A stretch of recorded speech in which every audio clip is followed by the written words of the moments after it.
Welcome back after the break. And since last Monday was also a holiday, we didn't have a lecture. So we got a break of almost 2 weeks, actually more than 2 weeks. So our last lecture was in the end of March. And I wanted to bring up things which are related to the solution of the project. And I also wanted to possibly sketch topics which we can discuss for the rest of the semester. So if you go to the weekly schedule from the official website of the university, so if you go to the Physics 541 and you click on schedule here, which by some strange reason always pops up in with a Norwegian background. I don't know why. This is something I haven't been able to change, but maybe we should click on English. This page is not available in English. Okay. So there's some kind of something with the automatic translation, but the text here is in English. So if you scroll down and you look at today, so today we are going to look at more the practical implementation of the VQE, the variational quantum eigensolver, and you have access to the lecture notes as a Jupyter notebook. And one possibility next week is that we start looking at the quantum Fourier transforms, which also leads to another algorithm for finding the eigenvalues and eigenvectors of a given system, which is called the quantum phase estimation algorithm. And then there is the possibility of adding machine learning. Unfortunately, or fortunately for you guys, there is also a break on May 1st, since that is also a holiday. And then we have, depending on how much we want to cover, and whether we want to stop and people will wish to more focus on the project, we could actually stop around the 8th or 15th of May, and then just focus on finalizing the project. And as a tentative deadline, we could have end of May for the project, and then we simply need to decide upon when we want to have the oral examination. Okay, so so there's only one project, and that's the one which we are going to discuss more today. And then we have also the final oral examination, which we decided should count something like 30% of the final grade. And for those of you who take the PhD variant, this is then scaled as only fail or pass. Okay, let me go back to the model which we were discussing, and which is related to the beginning of the project. So you can, if you want to, you can solve everything using Qiskit, but you get a little bit deeper insight about what goes on if you actually try to implement these algorithms yourself.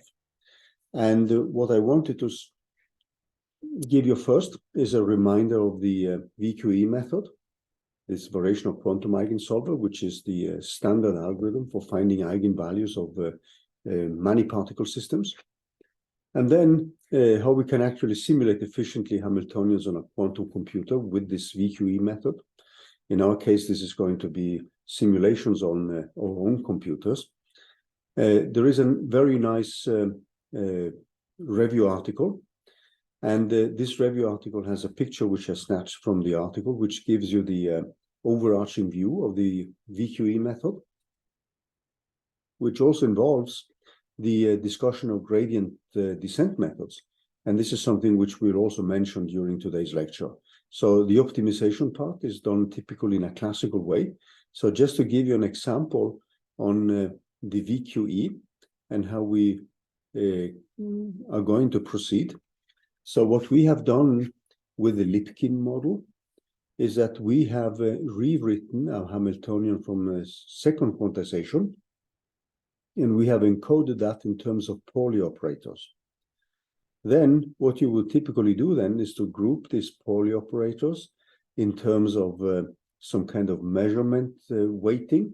So where we perform actually a transformation to normally a sigma C gate, because the ansatz which we make for the states, they are normally eigenstates of the sigma C matrix. So what you see here now, the first part here is normally something which will be encoded by traditional quantum computing functions.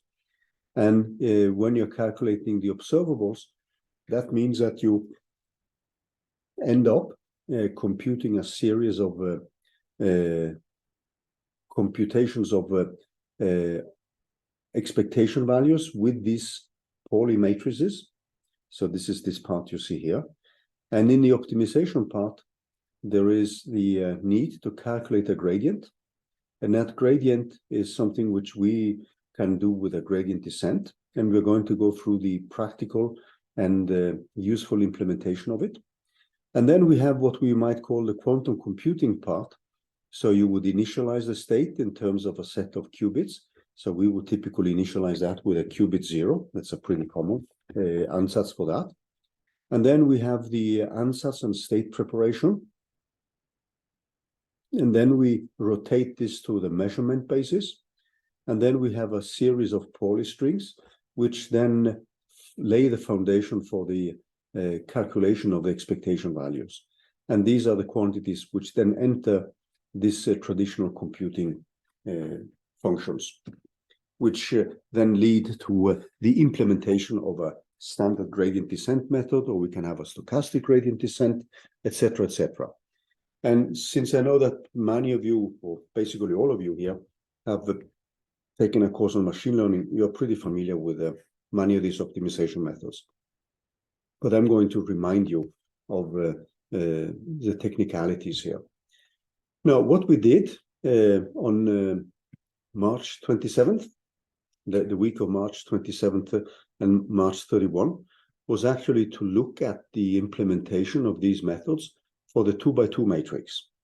So this is just the one part of the project. It's actually the initial part of the project, where we simply rewrite a given Hamiltonian in terms of Pauli X and Pauli Z matrices. So this is a 2x2 Hamiltonian, and we would then let the Hamiltonian be written in terms of a diagonal part, which then has energies epsilon 1 and epsilon 2, which are eigenenergies of what we call the unperturbed Hamiltonian.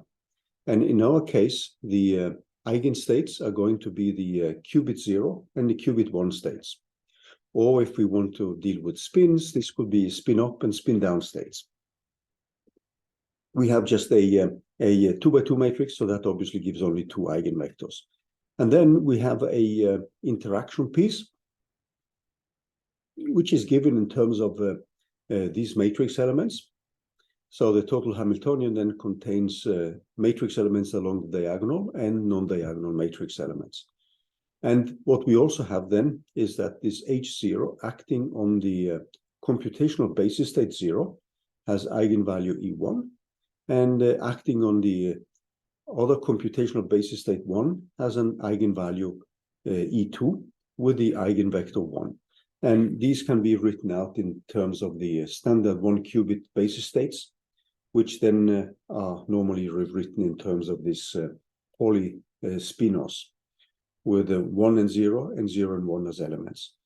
Now, this Hamiltonian is something which we can then rewrite from the way it's written here. Since it's a 2x2 matrix, we can rewrite this Hamiltonian in terms of a sigma C matrix and also a sigma X matrix.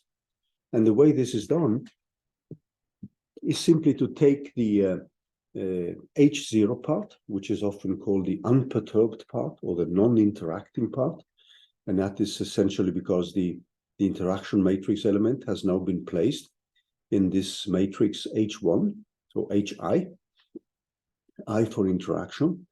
And by this simple manipulation here, we can then rewrite this H0 in terms of a identity matrix plus a sigma C matrix. And similarly, we have for H of I, this can be rewritten in terms of a diagonal matrix plus with ones multiplied with a constant. And these constants are easy. It's easy to see that when we plug in these constants, we regain the original matrix.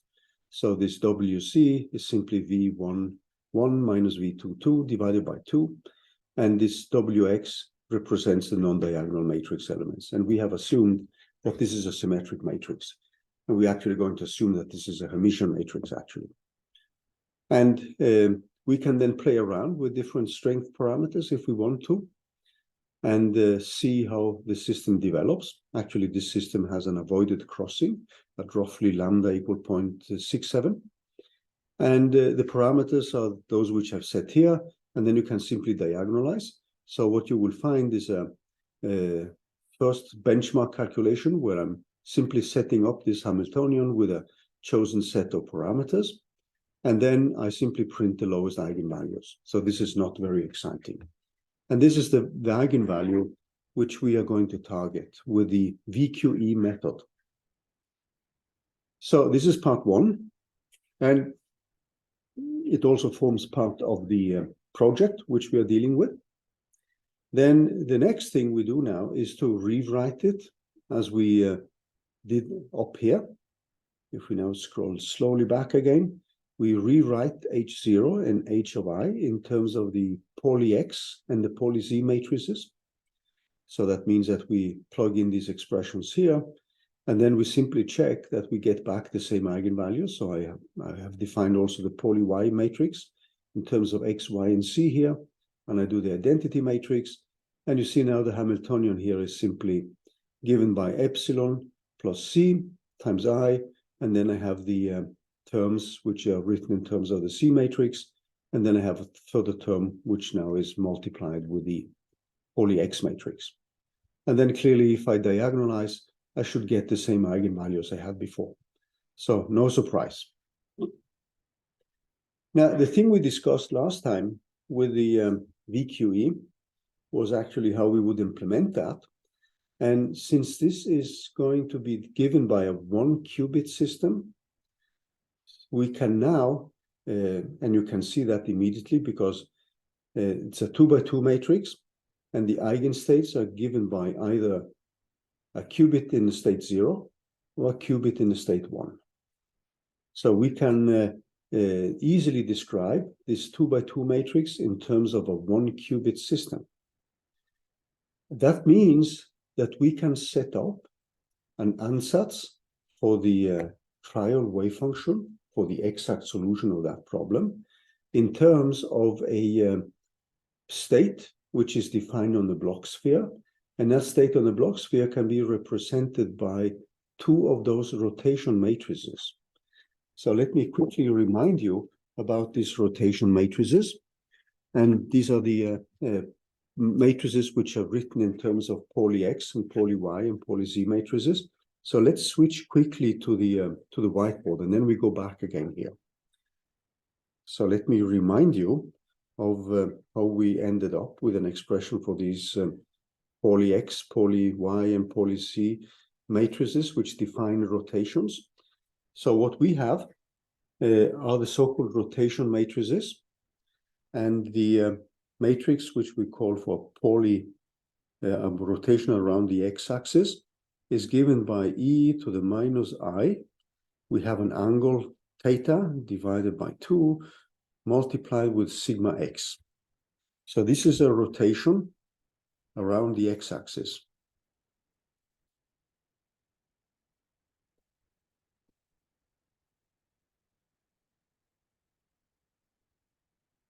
And when we use the properties of the exponential and we perform a Taylor expansion of the exponential, we can easily see, and this is something which we discussed in the beginning of the semester, so this Rx of theta becomes equal to the identity matrix times cosine of theta half minus I times sigma zx multiplied with sine of theta half. Similarly, we have a rotation around the y-axis and then also around the z-axis. So we have an r of y, so which is going to be a function of an angle phi. And this is again given by e to the minus I of an angle phi divided by 2 times sigma y. And there's a similar one for the sigma c matrix. And this can also be shown, and this is something we did in the beginning of the semester, of phi half minus I of sigma y of sine of phi half. Now, one of the things which we are going to need now when we are going to calculate the gradients is actually the derivatives of these rotational matrices.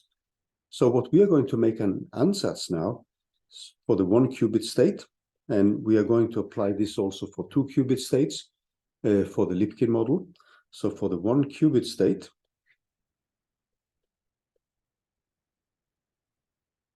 we can actually define a general state on the Bloch sphere.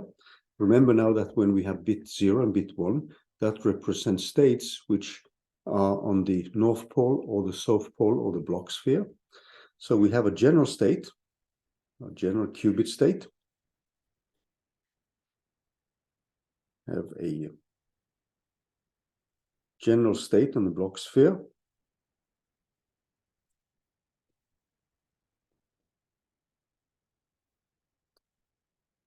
State on the Bloch sphere.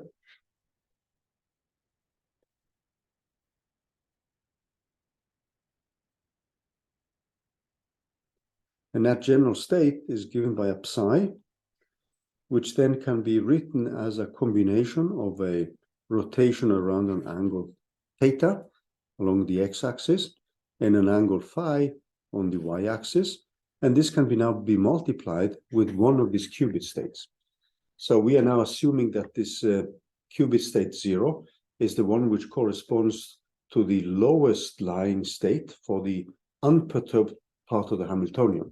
So when we looked at the Hamiltonian, we had actually split it into part H0, which has this 0 as an eigenstate, and we have an epsilon 1 times 0, and now we are targeting the lowest lying state because we are going to use the variational principle, which means that we will get a state with a given ansatz, which is normally equal to or larger than the gives an expectation value, which can be equal to, if we have the exact wave function, the lowest lying state. Alternatively, it will be larger than in energy, the lowest lying energy state. And we have organized these states, E1, or these eigenvalues, so that E1 is lower than or smaller than E2. So the general state, which we are going to use as an ansatz for 1 qubit, is now given by this type of rotations. And that gives us a state on the Bloch sphere, which we now are going to use as the ansatz for calculating the Hamiltonian. So what we are going to do now is to find an optimization where we have an optimal parameter theta. So theta optimal and phi optimal. They are going to result from the minimization for all theta and phi, and these are real angles, and they are defined between 0 and 2 pi of the Hamiltonian now, which is given as an expectation value of psi, and psi depends now on these angles theta and phi. So this is the quantity which we now want to optimize, and we are going to optimize this one using the gradient descent method. So we will use gradient descent to find the optimal values.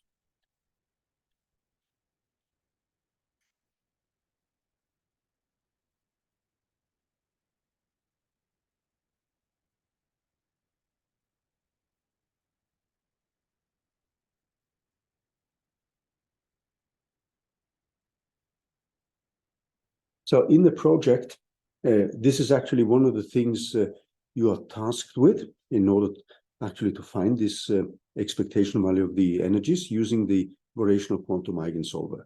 And it's actually pretty useful to do this yourself and find the optimal values by writing your own gradient descent function.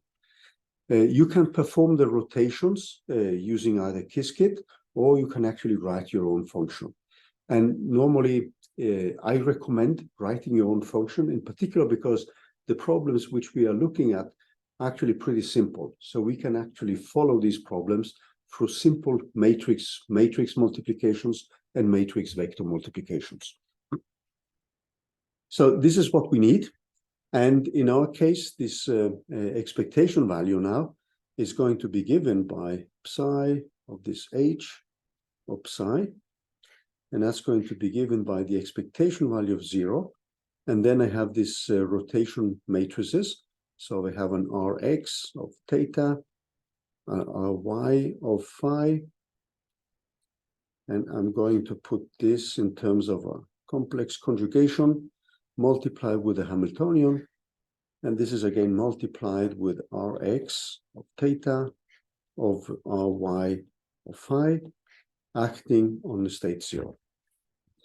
So that means that when we now look at the 1 qubit state, what we have now is that this state phi can be written graphically as us acting with an R.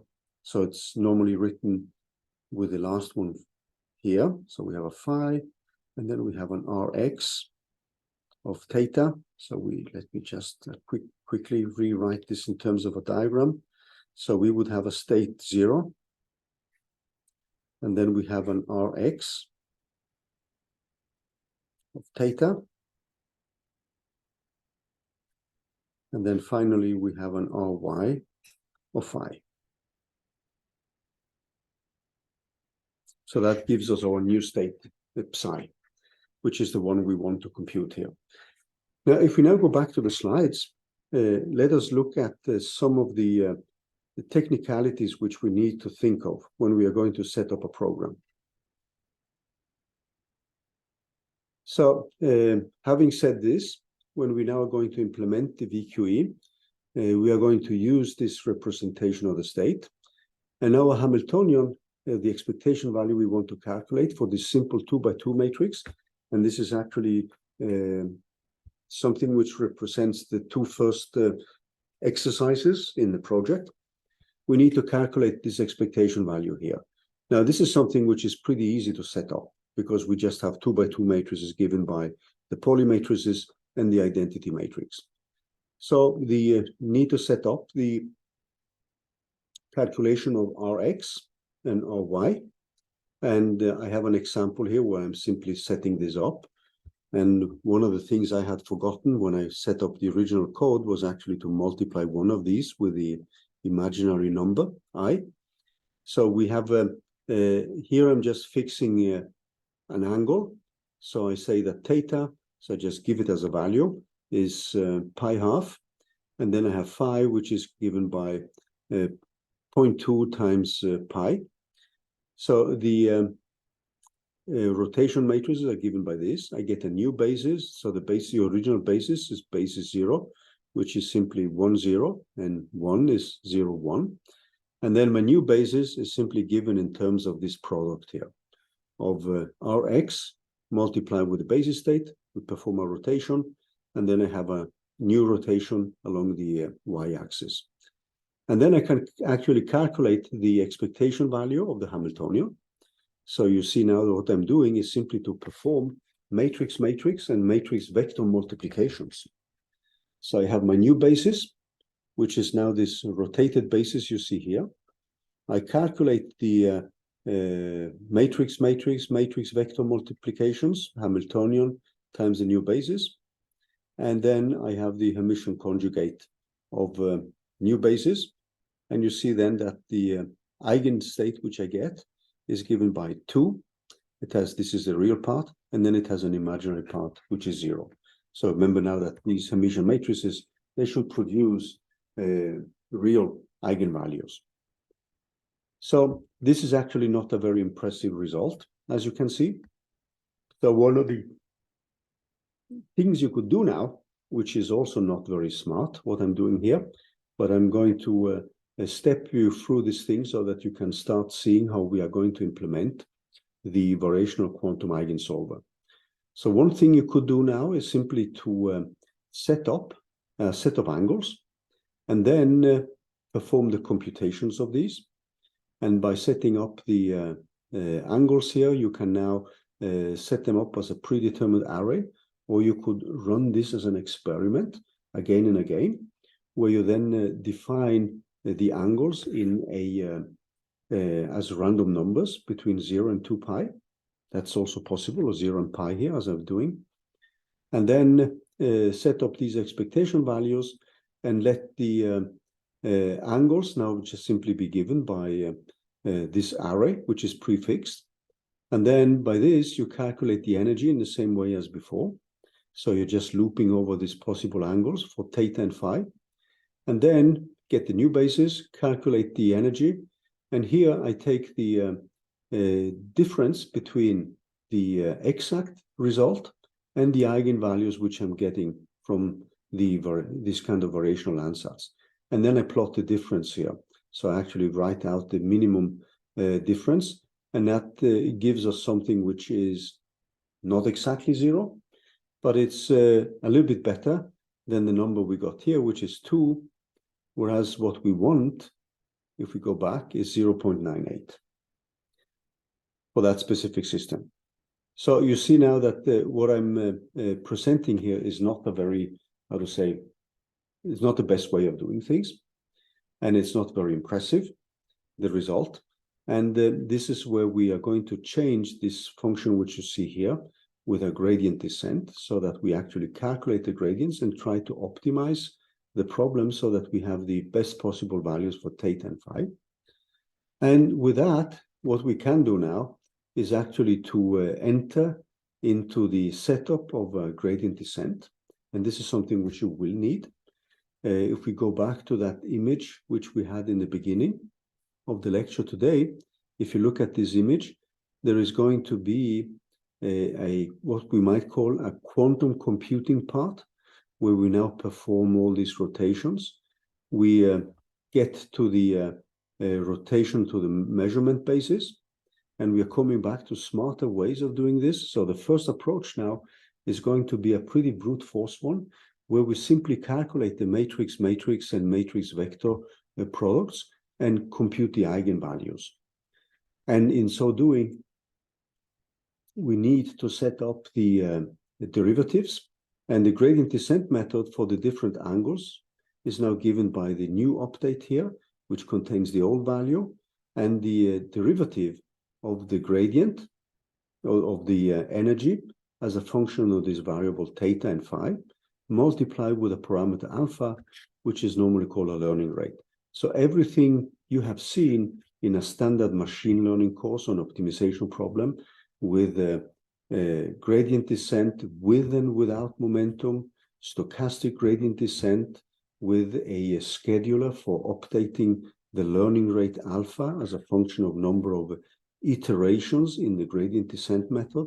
All these are ingredients which you will now need to implement if you want to write your own functions. And since you have done this in a course like Physics SDK 4155, you know how to set up the gradient descent. But we are coming back to just to remind you quickly of how you would do that.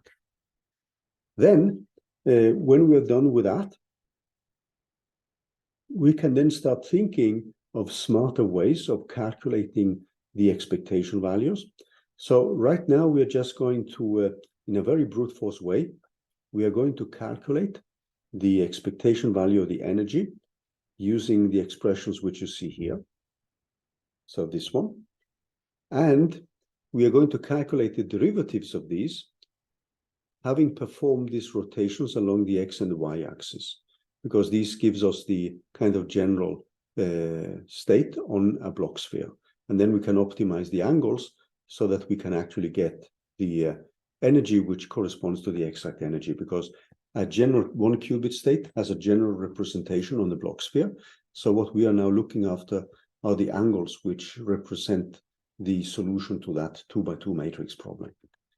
So these rotation matrices, if you look at them, you can now calculate these derivatives very easily. But I'm going to show you a way which is much better in order to calculate the derivatives of the expectation value of the energies. So one of the things you can do is simply now to set up the rotation matrices. So they take the specific form here, where the I, the subscript here, simply refers to whether this is X, Y, and Z. And the general form of the rotation matrices is now given by this expression. And it's pretty easy to see that if you take the derivatives here, these derivatives are simply given by minus gamma, this angle which we have, divided by 2, times sigma y multiplied with the original rotation matrix.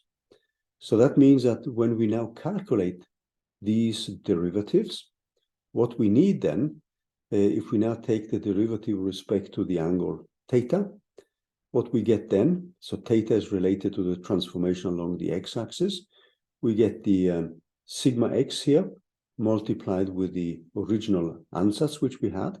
So we can then simply take a new expectation value plus its Hermitian conjugate, and then we would have a similar one for the angle phi. So this would define the two derivatives of the Hamiltonian which we are looking at. So this is one way of proceeding, but there is actually a smarter way of doing that, and this is what is represented or given in this article here by Maria Hjorth. And these are the notes which I'm going to look at a little bit closer now on the whiteboard. And when you have the expressions for the gradients, and this is something you can apply both to the 1 qubit state and to the 2 qubit problem, which we have a little bit later. And then when you have these expressions, you can then calculate the gradients, and then you can set up the standard gradient descent. And I'm going after the break, after we've gone through the mathematics of the calculations here, I'm going to remind you quickly of the gradient descent. But then there is also something which allows us to compute the expectation values in a smarter way. And this is normally the way which I would recommend you setting up the final calculation of the expectation values. Okay, but we need the derivatives of the Hamiltonian with respect to these angles theta and phi.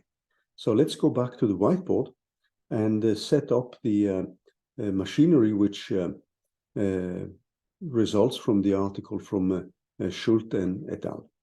So you should have access to that article. But I'm going to go through the calculations of these derivatives here. So you have the expressions. Okay. So what we have is thus the need to calculate these derivatives.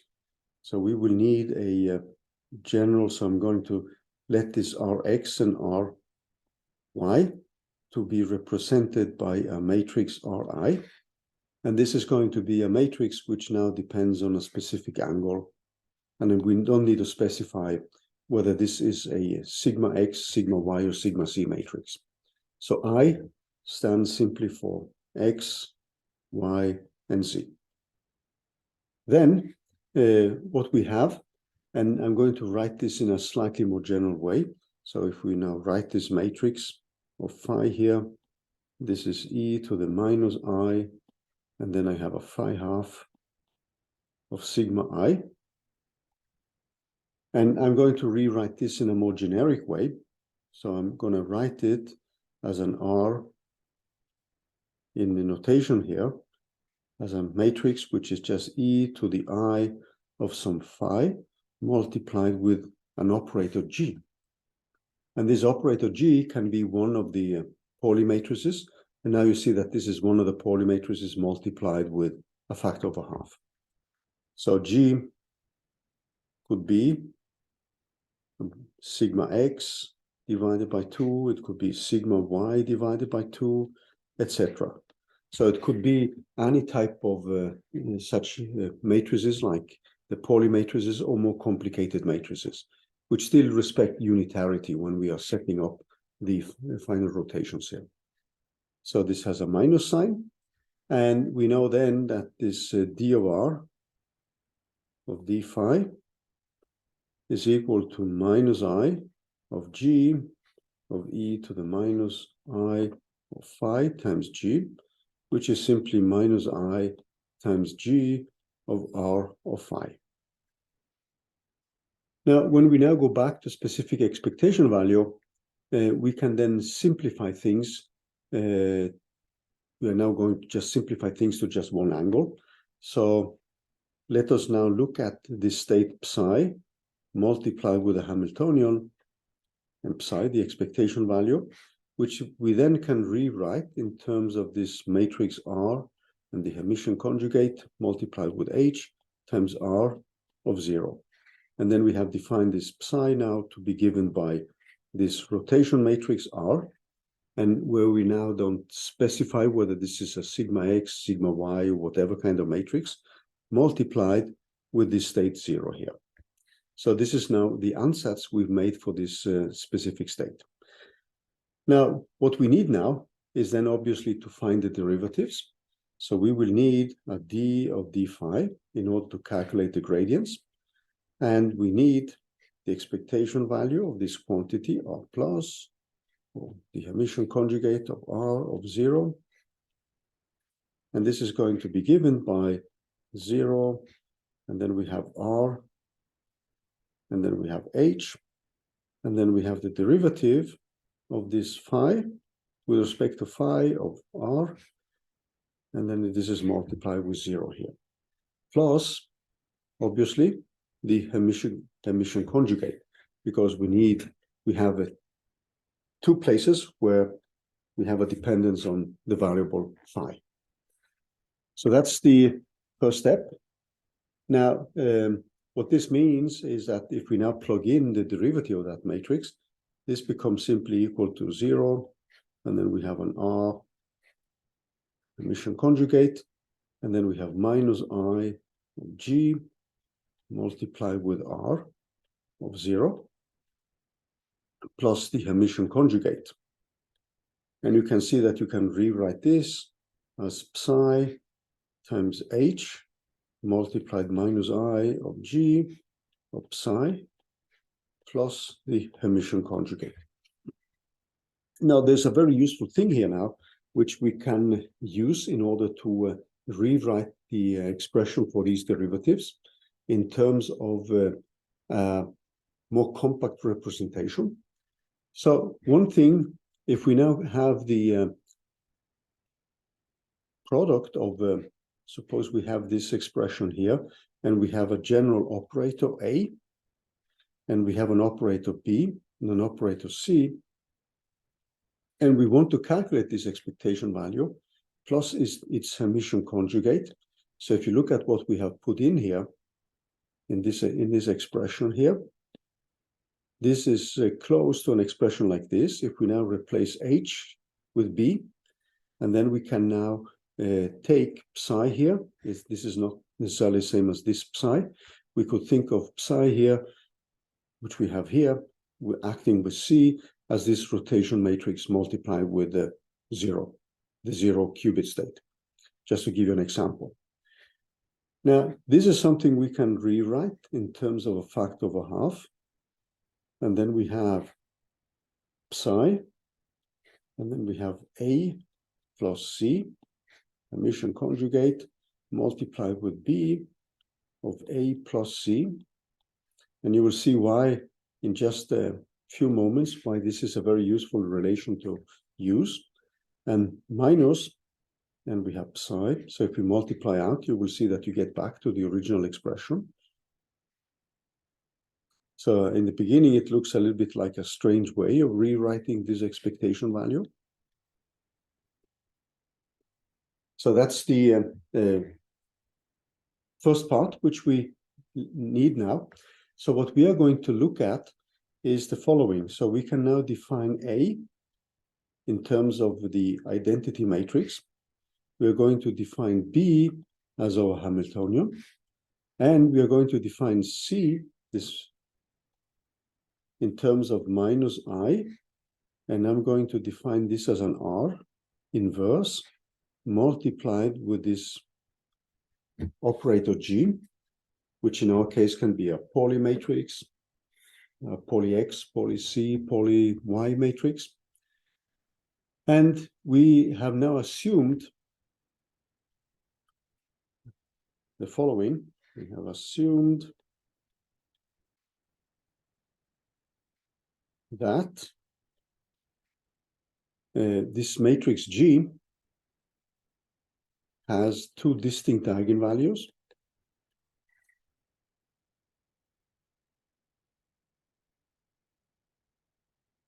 And if you think of the Pauli matrices, they have eigenvalues plus minus 1.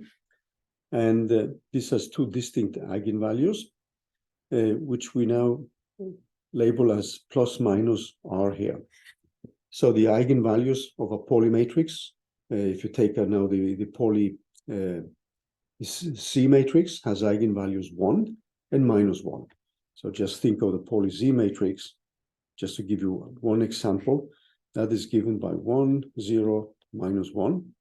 And so the eigenvalues of that matrix are simply given by 1 and -1. And this R is in this specific case either 1 or any values which, or -1, or any value which this specific operator can take as eigenvalues. That means that if we now make this substitution in here, if we do that, then we can actually rewrite this relation which you see here in terms of the operators which we have defined now.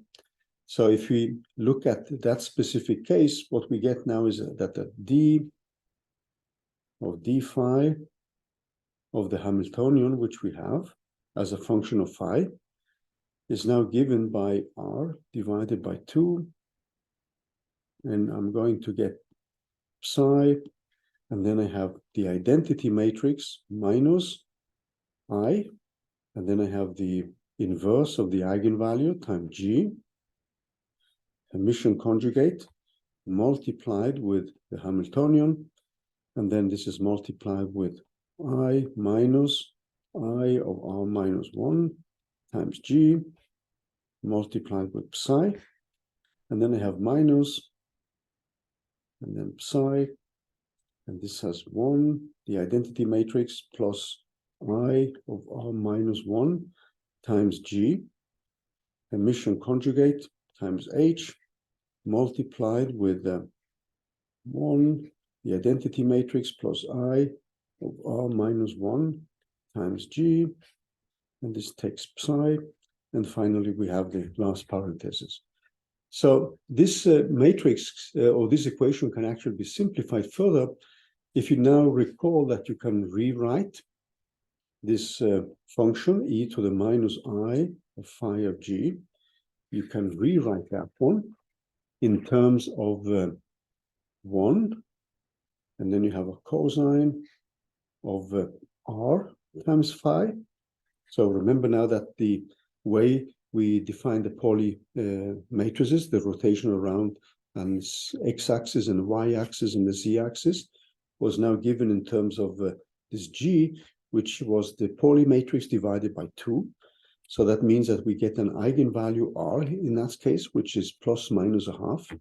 So this is something which we now can rewrite as minus I of ri inverse r minus 1 multiplied with g times sine of r of phi. And in our case, the matrices G are going to be given by 1/2 sigma x, 1/2 sigma y, or 1/2 sigma c. These are the rotations which we are going to consider. Now, if you then calculate this operator r, which is a function of an angle phi, and this is given by e to the minus I times phi times g, and we calculate this one for the angle pi half. What we have then is that we get 1 times cosine of pi divided by 4 minus I, and if we now take the sigma c matrix, so if we now replace G with sigma x, for instance, then what we get is sigma x divided by 2 times sine of pi divided by 4, because we have pi half, no, phi half, and then we are taking an angle which is pi half. And in that specific case, what we get then is 1 divided by square root of 2. And then we have 1 minus I times sigma x here. So we're just plugging in the value of the cosine pi of pi fourth and sine pi fourth. And then we get the back the expressions which if we now look at the expression here, that if we go back here, we would have 1 minus I of R minus 1G. So this should actually be sigma x divided by 2 here. And if you look at the expression here, this is actually what we have. So sorry, actually it should not be that. It should not have that one. This is minus sigma x, which again is 1 divided by square root of 2 of 1 minus I of R minus 1 multiplied with this matrix G here. So with that, we are now soon ready to be able to set up a better expression for the derivative of the Hamiltonian with respect to the angles phi. But now we need to take a small break, guys. So let me stop the recording.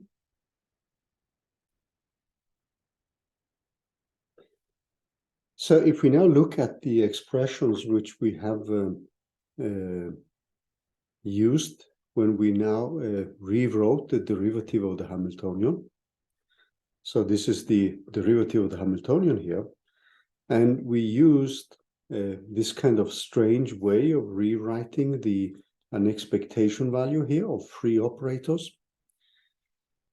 But that allows us now, if we now make the recognition that recognize A as an identity matrix, and B as the Hamiltonian, and C as this eigenvalue, inverse eigenvalue, times I, times the operator or matrix which we are looking at, G, which in our case is given by the Pauli X, C, and Y matrices, then we can actually rewrite the derivative of the Hamiltonian with respect to one of these rotation angles in terms of these expressions here.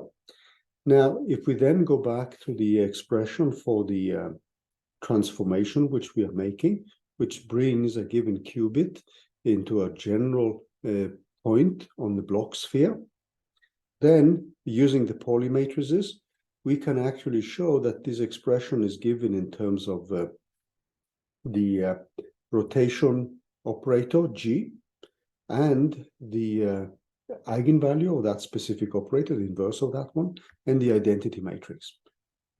So if we then go back, what we have now, so this expression which you see is simply, if we take the Pauli X matrix or Y and Z matrix, this is the same as us rewriting the following expression. So we have an R of pi divided by 4 times the eigenvalue. And remember now that the eigenvalue of this operator G is given by the Pauli matrix, in our specific case, divided by 2. So we have 4 times 1 divided by 2, so that gives us pi half. And this gives us this specific expression here, which we wrote out as 1 over square root of 2 I minus I of R minus 1 times G. So when we now look at the specific Hamiltonian which we are dealing with, we see then immediately that if we think of the rotation operators which we have, we can now, when we act on the state psi, which is given by e to the minus I times the angle of G times 0, then if we now look at the expression which we've gotten, we can then, using the Pauli matrices, we can then easily show that the derivative of the Hamiltonian with respect to one of these angles, phi, becomes simply 1/2 multiplied with the expectation value of the Hamiltonian as a function of the angle phi plus pi divided by 2, and now we are specializing to the Pauli matrices. So with this G is given by 1/2 times sigma x, or 1/2 sigma y, or 1/2 sigma z. And then, so let's put that in parentheses, and this is given by minus, and then I have h, and then I have phi minus pi half, and this is the final expectation value. So in order to calculate the gradients, what we need now is simply to calculate the expectation value of the Hamiltonian with this specific ansatz which we have made. And this is the kind of ansatz we will stay with. So each qubit will be transformed in terms of a general qubit on the block sphere, in terms of the Pauli X and the Pauli Y matrices and their corresponding rotation matrices. And that means that when we have set up the expression for the Hamiltonian, the only thing we need to do when we are setting up the gradients now is simply to set up the expectation values calculated now with different angles, where we have plus pi half or minus pi half. And that simplifies the calculation of the gradients. So we do actually have analytical expressions for the gradients, which we can then program numerically, instead of us setting up a finite difference scheme where we now calculate the Hamiltonian at plus a given time step minus a given time step. So this is the expression, the one you see here now. This is the one we are going to plug in when we then implement the gradient descent method. So let me now quickly remind you of the gradient descent. And we are going to go back a little bit to the slides. But the basics of the gradient descent is that we are going to have an update scheme where we now have an angle phi at an iteration j plus 1, which is given by the iteration j minus, and then we can have a so-called learning rate or learning parameter, which can be iteration dependent, or it can just be a constant. And then we have the derivative, in our case, of the Hamiltonian, which depends on the specific values here, phi. So this is then evaluated at the value of phi at iteration j. And where we have the expression for the derivative given by this expression, which we have here. So this is something which we would need to encode and in the setup of the gradient descent method. So when we deal with the gradient descent, we can now set up a standard gradient descent.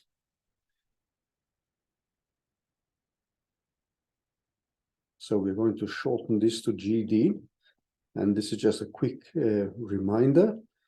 And then we're going to have with a fixed learning rate, alpha j, just equal to parameter alpha. And this is normally called the learning rate in these optimization problems, or the learning parameter. You can make this a little bit more sophisticated. So you can have a GD plus momentum. And that normally speeds up the calculation of the gradients.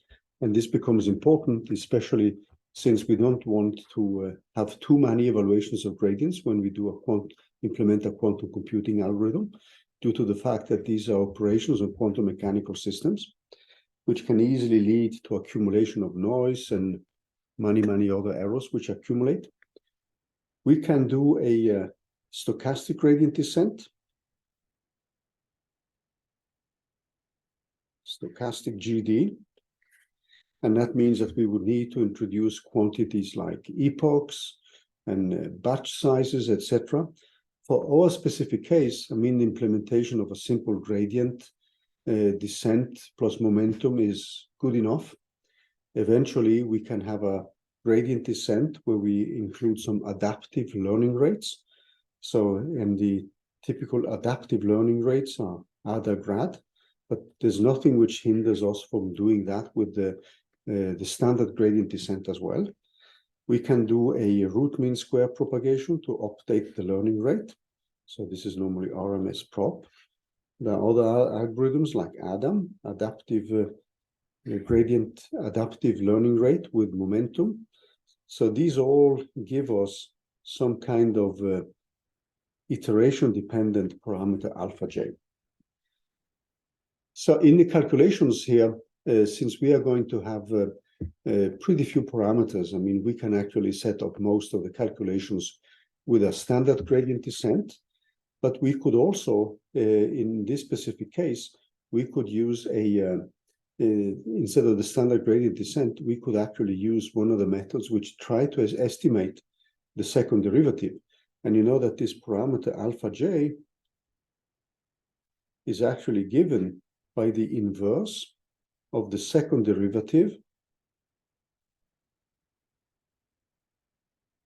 with respect to the variational parameters which we have. And now I'm going to set up two angles here, two theta I. So the alpha ij is going to be proportional to the inverse of that matrix. Now, since we have few parameters, we can use methods like Broyden's method or Powell's method or Nelder-Mead, which all try to approximate the second derivative in one way or the other one. So that means that you're not limited to just do a plain brute force gradient descent, but you could use what are normally called quasi-Newton methods.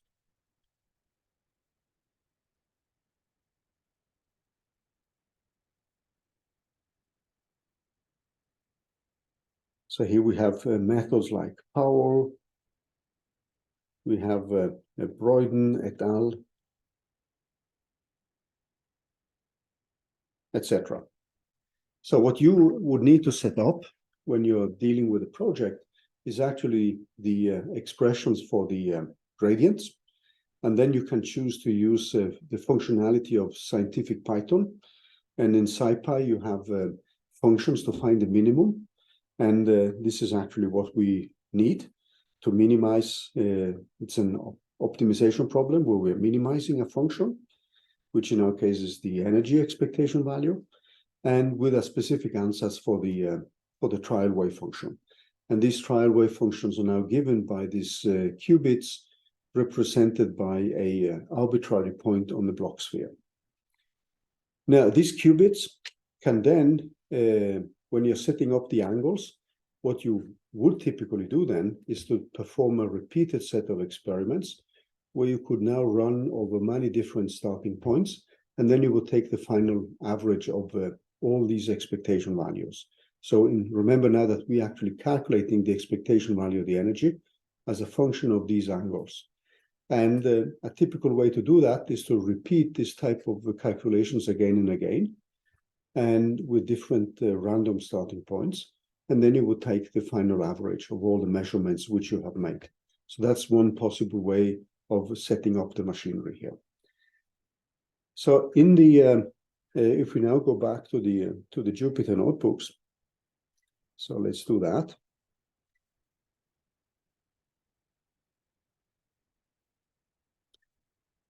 So one of the things which we said now is that since we now have these expressions for the derivatives, we have the expression for the gradient, and then we are ready to set up the final ingredients of the gradient descent method.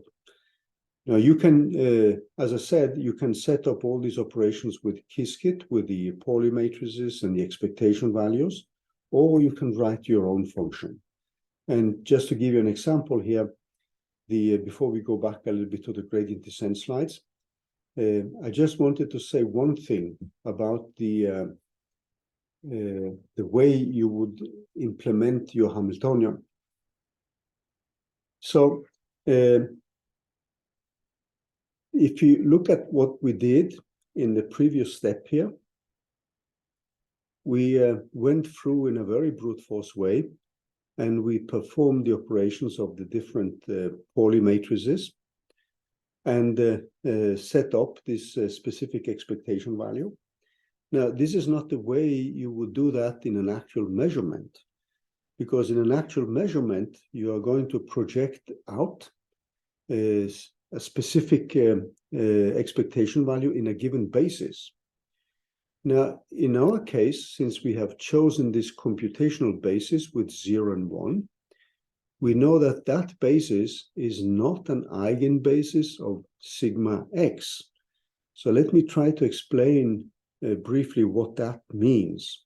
So let's quickly remind ourselves about the computational basis. because this leads to a smarter way of setting up the expectation values. And this is also the way we would now set up the circuits and the gates which we have used to calculate or to measure the expectation value of the Hamiltonian. So if we look at the Pauli X and Pauli Z and the Pauli Y matrices, so we have chosen a computational basis.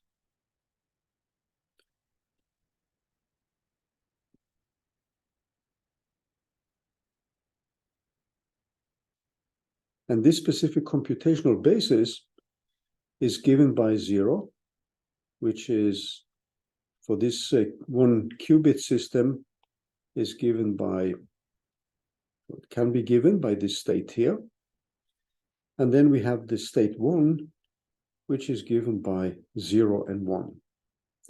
Now, if we look at the Pauli X and the Pauli Y matrices, so we know that the Pauli X matrix is given by 0, 1, 1, and 0. And we know that that basis which we have chosen as a computational basis is not an eigenbasis of these matrices, because we know that when sigma x acts on 0, that actually gives us the state 1. So this is not an eigenbasis for sigma x or sigma y. So we have a similar result. Similarly, with sigma y. So we say that this actually flips the spin.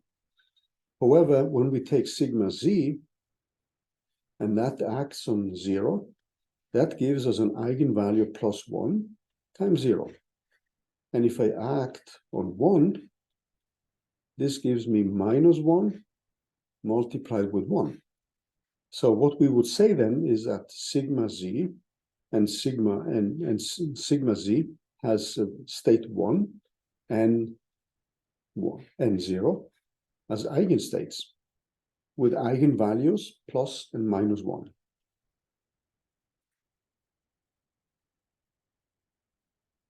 So when we now perform measurements, that means that when we are performing a projection, then we would actually, and the system which can be in an entangled state, collapses then to one specific state.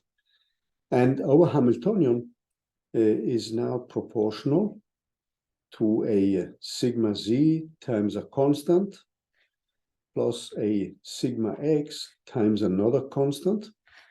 And clearly, when we now perform a measurement and we want this to collapse to either the state 0 or to the state 1, then sigma x is not doing the job for us. However, what we can do when we are going to make this kind of measurements is that we can rewrite a sigma x in terms of a Hadamard matrix. So now I should make a distinction with a Hamiltonian and the Hadamard matrix multiplied with sigma z multiplied with the Hadamard matrix. And you can see that quickly because the Hadamard matrix, so what we have now is that the sigma x is equal to 1 over square root of 2, and then we have 1, 1, 1, and minus 1. And we multiply that with 1, minus 1, 0. Again, multiplied with 1 over square root of 2. And then we have 1, 1, 1, and minus 1. And when you perform the multiplications here, what you will see is that this becomes equal to 0, 1, 1, and 0. So that means that we are going to rewrite the Hamiltonian in terms of a sigma z matrices, but that involves some additional operations on the sigma x. So we would need to perform a Hadamard transformation on one part of the Hamiltonian here. So let's go back to the slides.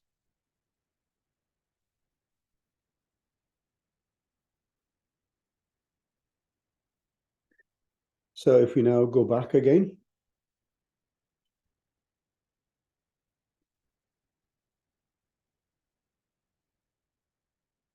What we need now is to, as we said, to realize that sigma x does not have these states as eigenstates, the computational basis which we have chosen, and it's important because we have to choose a computational basis.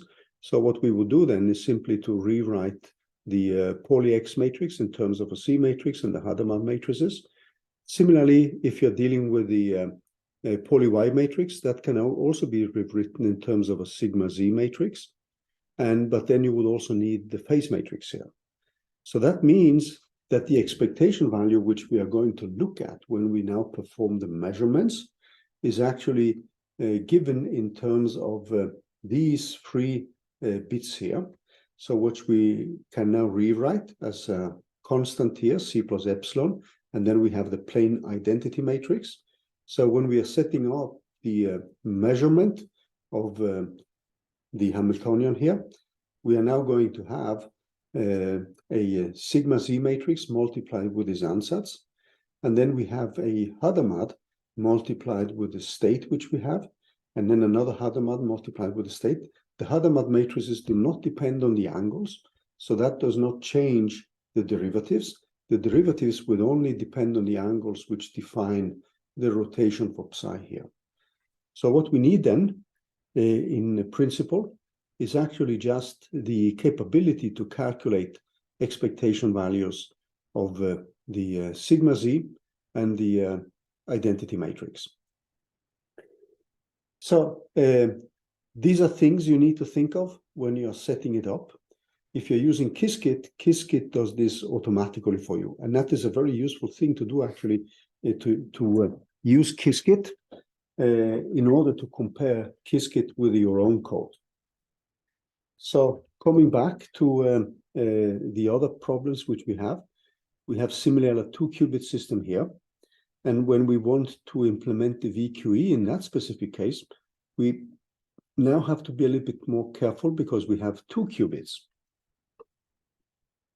In this specific case as well, we can now rotate each qubit to a general state on the block sphere by a rotation along the x-axis and the y-axis. So that means that instead of having one operation on 1 qubit, or actually 2 operations on 1 qubit, we need now to do the corresponding operations on these 2 additional qubits. And furthermore, and this is something which I leave as a kind of challenge to you guys, in one case we have just the sigma Z matrices, which are pretty simple to set up. But we need also to set up the sigma x times the sigma x matrices. So this is the final Hamiltonian, which we end up with a 2-by-2 case. And the 2-by-2 case is also the case which is relevant for us setting up the Lipkin model with a total spin equal to +1, because that gives us a 3-by-3 matrix, which we then can set up with 2 qubits. And that will lead to something which is similar to the matrix which you have here. Now, in the lecture notes here, you will also find the notes which Stian has developed for how you can use Qiskit to set up the general Hamiltonian. So we discussed some of these things before, how you can actually set up the different circuits in terms of specific operations. So you need to define the number of qubits. So this goes back to the simple problem which we had here in the beginning, the 2-by-2 matrix. So you need 1 qubit, and this is the same as the number of classical qubits. You need to set up a quantum register, you set up a classical register, and then you can create your own quantum circuit here. And then it's easy to draw the circuit, and you would get something which basically looks like this. In this specific case, you have a Hadamard, and then you perform a measurement, and then you spit out a given qubit here. You can create a 2-qubit circuit and set up a Bell state if you want to do that. And in that case, you would specify 2 qubits and the 2 classical qubits, the equivalent ones, and you can draw the circuit. You can then continue here. You can now perform rotations, and you can define a rotation angle, which is pi divided by 3 here. So Rx is the rotation along the x-axis. So if you're using qubits and Qiskit, you would simply define Rx and Ry matrices here. And that would be the rotation matrices which you need in order to operate on 1 qubit and 2 qubits. So I would recommend when you're setting up the quantum circuits now, that you actually start with the 2x2 problem, which is actually a 1 qubit problem. The example which you see here is an example where you now can find the lowest eigenvalue of something which is pretty close to what we had before. So you could actually take that 2x2 matrix, which will be given by a sigma Z matrix and a sigma X matrix. In this case, we have an X matrix times a Y matrix. And you see we are setting up the matrices here. We are setting up the Hamiltonian in terms of these different tensor products. And then you can set up and find the eigenvalues of the Hamiltonian. You can create the ansatz.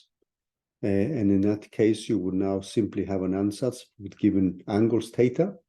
And you specify the number of qubits. And then you perform the operations here for the different qubits. And you have the RY, you can have a CX gate, etc., etc. And then you would simply set up the ansatz on the 2 qubits. And you can then perform rotation around a specific axis. You can perform measurements, etc., etc.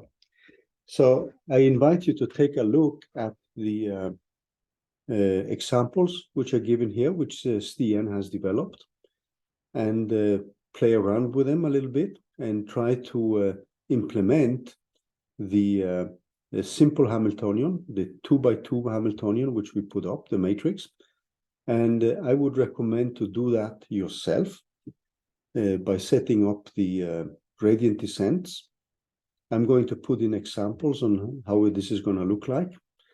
And then you can then use what is given here in terms of Qiskit implementations.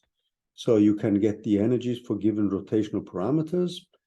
And this is the energy for just one type of rotational parameters. And then you can minimize this with the scientific Python, which has a minimize function. And the method here is a power method.